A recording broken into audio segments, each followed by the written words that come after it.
আসসালামু আলাইকুম। আজকে আমি চলে এসেছি একটি ট্র্যাডিশনাল বা ঐতিহ্যবাহী একটি বড়ির রেসিপি নিয়ে।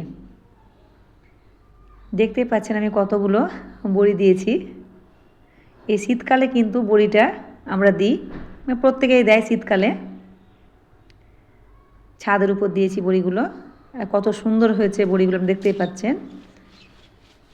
বড়ি করার জন্য প্রথমে এখানে কলাইয়ের ডাল এই যে ঘষছি, মানে সারা রাত ডালটাকে আমি চাকিতে প্রথমে ভেঙে নিয়েছিলাম, তারপরে অর্ধেক করে ভাঙার পরে সারা রাতের জন্য পানি দিয়ে কিন্তু ভিজিয়ে রেখে দিয়েছিলাম, যাতে চোকাটা খুব সহজে উঠে যায়। দিয়ে তখন তারপর দিন সকালবেলাতে ডালগুলো একদম ফুলে ফুলে গেছে, যে ডালগুলো চোকাগুলো সবাই মিলে আমরা ঘষে নিচ্ছি। একটা কম্বল নিয়েছি, এই কম্বলে মানে খসখসে জায়গাতে বেশি এটা ভালো হয়। দেখতেই পাচ্ছেন কত সহজে কিন্তু চোকাগুলো উঠে যাচ্ছে। আপনাদের ভালোভাবে দেখাচ্ছি, দেখেন একদম খুব জোরে জোরে কিন্তু কলাইটাকে ঘষতে হয় না, হালকা হালকা করে খসখসে জায়গার উপর ঘষলে কিন্তু চোকাটা খুব সহজে উঠে যায়। চোকা উঠানো হয়ে গেছে। এইবার আমি একটা গামলাতে অল্প অল্প করে ডালটা নেব, আর গামলা ভর্তি কিন্তু 1 মগ 1.5 মগ করে পানি দেব, দিয়ে চোকাটাকে আলাদা করব। এই চোকাটা আলাদা করতে কিন্তু বেশ অনেকটাই সময় লাগে, সময়ের ব্যাপার এটা। যেহেতু বাড়িতে আমরা এটা করি বড়ির প্রসেসটা বলে খুব একটু মানে বাড়িতে একটু দেরি হয়। একই রকমভাবে প্রত্যেকবার গামলাতে একটু একটু করে ডালটা নেব আর পানি দেব, আর চোকাটাকে এইভাবে কিন্তু সরাবো। দেখতেই পাচ্ছেন চোকাগুলো সরে যাচ্ছে। যতগুলো আপনার পারবো ততটাই কিন্তু চোকাগুলোকে এইভাবে কিন্তু বার করে নিব। ভালোভাবে একদম পরিষ্কার করে ডালগুলোকে ধুয়ে নিব, দিয়ে তখন ছাদে রোদে দিয়ে দিব, ভালোভাবে শুকিয়ে নিব। ডাল করা রেডি হয়ে গেছে আমার একদম। সকালবেলায় আমি চলে এসেছি বড়ি করার জন্য। এগুলো গামলার দেখতে পাচ্ছেন, এগুলো বেছে নিয়েছি। আর এই যে কড়াইয়ের ডালটা দেখতে পাচ্ছেন আপনারা, সেটা মানে আজকে আমি বড়ি দেবো না, এগুলো আবার 2 দিনে দেবো বড়িগুলো, মানে একসঙ্গে এতগুলো বড়ি দেওয়া সম্ভব নয় আমার একা। 2-3 দিনে মোট বড়িটা আমি দেবো। এই দেখতে পাচ্ছেন এই যে কালোগুলো দেখতে পাচ্ছেন না, এই কালোগুলো কিন্তু ভালোভাবে বেছে নেব, যাতে বড়িগুলো একদম সাদা ধবধবে হয়।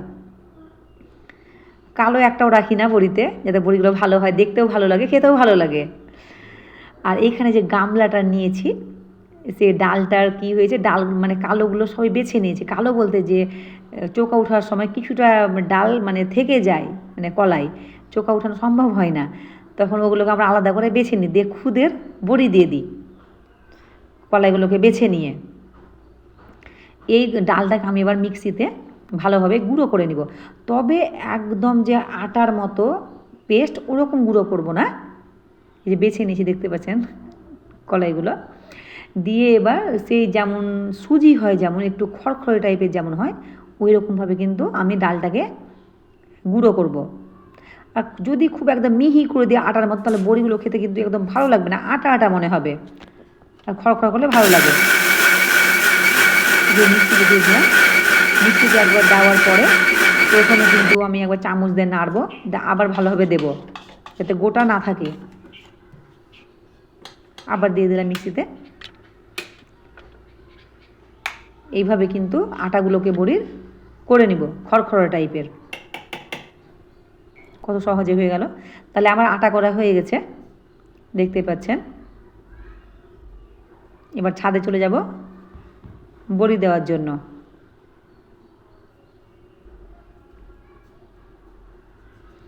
আপনারা যদি চান আটা কিন্তু আগে থেকেও করে রাখতে পারেন, হয়তো ডালটাকে আটা করে রেখে দিলাম, তখন যখন যখন হয়তো রোদ হলো যেদিন যেদিন, সেই দিন কিন্তু বড়িটা দেওয়া খুব সুবিধা হয় ডালটা আটা করে রাখলে। আগেকার দিনে তো জাতাতে আটাটা করা হতো, তবে এখন কিন্তু জাতা সেরকম দেখতেও পাওয়া যায় না, তার জন্য কিন্তু মিক্সচার মেশিনে আমরা কিন্তু আটাটাকে করে নিই, খুব অল্প সময়ের মধ্যে কিন্তু হয়ে যায়। এগুলো রেখে দিলাম ডালটা পরে করার জন্য। এখানে দেখতে পাচ্ছেন কুমড়ো আমি অনেক রাত্রে কুড়েছিলাম, কুমড়োটা দিয়ে কিন্তু ঝুলিয়ে রেখে দিয়েছিলাম পানি ঝরানোর জন্য। আপনারা সবসময় চেষ্টা করবেন 1 কিলো কলাইয়ে 2.5 থেকে 3 কিলো মতো কুমড়ো দেওয়ার, তাহলে কি বড়িটা খুব ভালো হবে। আর আপনি যদি কুমড়ো কম দেন তো সেই ক্ষেত্রে কিন্তু আমরা বড়ি কিন্তু ভালো হবে না, ফেটাতেও কিন্তু খুব কষ্ট হবে। এখনও দেখেন পানি ঝরছে হালকা হালকা, একদম পানিটাকে ভালোভাবে ঝরিয়ে নেবো, শুকনো করে নেবো কুমড়োটাকে, তারপরে কিন্তু আমি বড়িটা দেব। আমি 2 কিলো ডালের জন্য আমি 6.5 কিলো ওজনের কিন্তু আমি এখানে কুমড়ো নিয়েছিলাম। দেখতে পাচ্ছেন এটা কুড়ে নিয়েছি। এই কুন্নিগুলো দিয়ে আপনারা কমেন্ট করবেন আপনারা কী দিয়ে কুমড়ো কুড়েন, কীভাবে করেন। খুব তাড়াতাড়ি হয়ে যায় এই কুন্নিগুলো দিয়ে কুমড়ো কুড়া। এবার চলে এসেছি আমি ছাদের উপরে। যে কুমড়োটা যেটা পানিটা ঝরিয়ে নিয়েছি, এই কুমড়োটাকে আমি না 3 ভাগে ভাগ করবো প্রথমে। যেহেতু একবারে ভারী হয়ে যাবে তো হালকা হালকা করে কিন্তু মাখবো, তাহলে ফেটাতে খুব সুবিধা হবে। আর এই আটাটাকেও আমি কিন্তু 3 ভাগ করব, মানে 3 বারে মাখবো। প্রথমে আমি পানি নিয়ে নিলাম 1 গ্লাস, গামলাতে দিয়ে দিলাম। এবারে পানিতে দিয়ে দিব একটু করে লবণ। লবণটা দিলে কি হয়, বড়ির স্বাদটা কিন্তু অনেকটাই চলে আসে, মানে ভালো লাগে খেতে। তারপরে কুমড়োগুলোর উপরেও একটু করে লবণ দিয়ে দিলাম। লবণ দেওয়া হয়ে গেছে। এবার এখান থেকে 1 ভাগ আটা আমি এখান থেকে সেই পানির মধ্যে আমি কিন্তু দিয়ে দেব। ভালোভাবে কিন্তু আটাটাকে পানির সঙ্গে মাখবো, যাতে আটাটা একটু গোটা না ধরে যায়। গোটা ধরলে কিন্তু বড়ি ভালো হবে না, একদম খেয়াল রাখতে হবে সব দিকে। এভাবে মাখবো ভালোভাবে কিছুক্ষণ ধরে। তারপরে যে 1 ভাগ যে কুমড়োটা, সেইখান থেকে আমি কিন্তু একটু একটু করে কুমড়োটা নেব, আর আটার সঙ্গে কিন্তু ভালোভাবে কিন্তু মাখবো। 1-2 মিনিট মাখার পরে আবার একটু কুমড়ো নিব, আবার আটার সঙ্গে কিন্তু মাখবো। একই রকমভাবে মাখতে হবে, একবারে দিলে কিন্তু ভালো হবে না। দেখতে পাচ্ছেন আপনারা কীভাবে আমি আটাটাকে মাখছি, একই রকমভাবে কিন্তু আপনারা মাখবেন পারফেক্ট বড়ি দেওয়ার জন্য। অবশ্যই এই টিপসগুলো কিন্তু ফলো করতে হবে।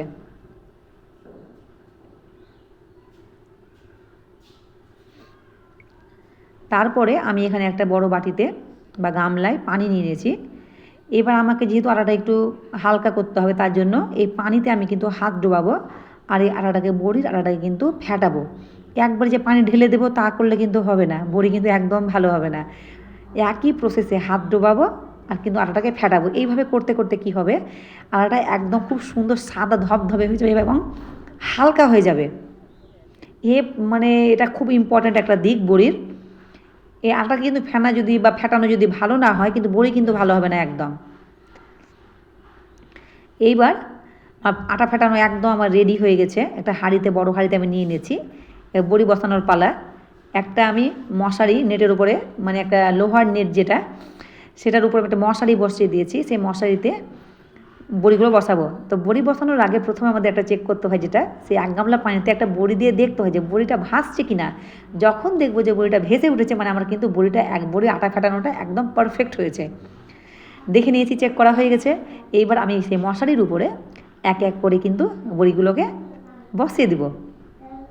ভীষণই ভালো লাগে বড়ি বসাতে। দেখতেই পাচ্ছেন খুব একটা বড় বা খুব একটা ছোট সাইজ করিনি, মানে মিডিয়াম সাইজের বড়িগুলো আমি কিন্তু দিয়েছি। এরকম করে প্রত্যেকটা বড়ি আমি কিন্তু দিয়ে দেব। আর খুব বেশিক্ষণ রাখা যায় না বড়ির, মানে আটাটা, মানে সঙ্গে সঙ্গে কিন্তু ফেটানোর পরে কিন্তু দিয়ে দিতে হয়, নাহলে আটাটা কিন্তু বসে যায় আবার। আমার বোন আছে হেল্প করার জন্য, করছে একটু, একা সম্ভব না যেহেতু। দেখতে পাচ্ছেন বসাচ্ছি আমি বড়ি। কেমন হয়েছে এই বড়িগুলো বসানো অবশ্যই আপনারা কিন্তু কমেন্ট করবেন। সমস্ত বড়ি দেওয়া কিন্তু আমার হয়ে গেছে, দেখতে পাচ্ছেন। এটা আমার কিন্তু প্রথম দিনের বড়ি, এটা প্রথম দিন দিলাম। একই রকমভাবে আমি কিন্তু বাকি যে ডালগুলো আছে ওগুলোকে কিন্তু বড়িগুলো এক এক দিনে কিন্তু দিয়ে দেব। দেখতে পাচ্ছেন কতটা সাদা হয়েছে বড়িগুলো, শুকানোর পরে কিন্তু সাদা থাকবে। আপনি প্রতিটা টিপস যদি আপনি ফলো করেন, তাহলে বড়ি কিন্তু একদম কিন্তু পারফেক্ট হবে। আপনারা অবশ্যই ট্রাই করবেন। আমি কিভাবে দিচ্ছি, কীভাবে করছি, আমি এটা শিখেছি। অনেকে তো খুব কঠিন মনে হয়, অনেকের মতে বড়ি দেওয়া খুব কঠিন মনে হয়। বড়িগুলো যখন বিকেলবেলায় হবে তখন একবার কিন্তু উল্টে আমি দিয়েছি, যেহেতু শুকিয়েছিল, খুব কড়া রোদ হয়েছিল, তার জন্য দেখতে পাচ্ছেন অনেকটা কিন্তু শুকিয়ে গেছে, দেখে আপনারা কিন্তু বুঝতে পারছেন শুকিয়ে গেছে বড়িগুলো। এটার পর তারপরের দিন কিন্তু আবার উল্টাতে হয় বড়িটা। বড়িতে কিন্তু মানে রোদ খুব ভালোভাবে লাগাতে হবে, তারপরে কিন্তু মানে মশারি থেকে ছাড়াতে হবে। একদিন পরে যেদিন বড়ি দিব সেদিন কিন্তু মশারি থেকে ছাড়ানো যাবে না বড়িটা, তারপরের দিন মশারি থেকে ছাড়াবো। একদম শুকিয়ে গেছে।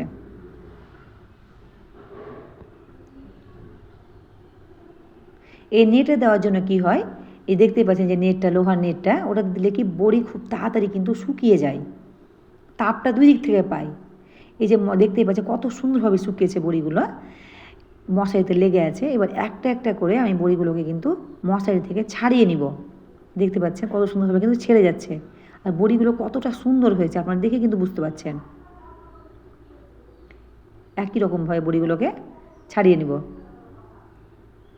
বড়ি কিন্তু খুব ভালোভাবে কিন্তু একদম শুকোতে হয়, না হলে কিন্তু বেশি দিন থাকে না, খেতেও ভালো লাগে না, শক্ত হয়ে যায় খুব সহজে, কিন্তু সেদ্ধ হয় না বড়ি। তার জন্য বড়ি যতটা ভালো রোদ পাবে তবে কিন্তু বড়িটা ভালো হবে, খুব তাড়াতাড়ি সেদ্ধ হয়ে যাবে। আর আমরা মানে মাছ দিয়ে বড়িটা খেতে ভীষণই ভালোবাসি, এমনি থেকেও অনেকে বেগুন দিয়ে করে বড়ি, এমনিও বড়ি রান্না করে, তবে মাছ দিয়ে বেশি ভালো লাগে বড়িটা খেতে। এই বড়িগুলো 1 বছর অবধি কিন্তু থেকে যাবে, শুধু মাঝে মধ্যে শুধু রোদে দিতে হবে, তাহলে কিন্তু বড়িগুলো সাদা থাকবে। সব বড়িগুলো একই রকমভাবে ছাড়িয়ে নিব। এই যে দেখতে পাচ্ছেন আপনারা কতগুলো বড়ি আমি দিয়েছি, আমি কিন্তু একদিনে দিইনি এতগুলো বড়ি, আমি কিন্তু 3 দিনে দিয়েছি অল্প অল্প করে বড়িগুলো। দেখতে পাচ্ছেন যে কতটা সাদা হয়েছে আর হালকা হয়েছে বড়িগুলো, আপনারা দেখে বুঝতে পারবেন কতটা সুন্দর হয়েছে, একদমই হালকা। আর যত আপনার বড়ি হালকা হবে তত কিন্তু তাড়াতাড়ি সেদ্ধ হবে। তারপরে যে এখানে এইটা প্রথম দিনের বড়ি আমার, এগুলো একদম প্রথম দিনের, এত হালকা হয়েছে আর সাদা হয়েছে বড়িগুলো, কি বলবো আপনাদের।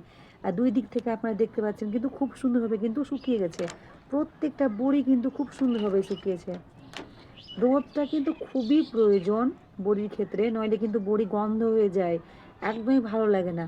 আর বড়ি স্টোর করার একটাই উপায়, যেটা হচ্ছে সূর্যের আলোতে, মানে রোদ্রে আপনাকে দিতে হবে।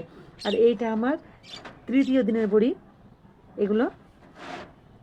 এই বড়িগুলো কিন্তু খুব সুন্দর হয়েছে, দেখে বুঝতে পারছেন কতটা সুন্দরভাবে কিন্তু শুকিয়েছে, প্রতিটা বড়ি এত সুন্দর হয়েছে, সাদা ধবধবে হয়েছে বড়িগুলো।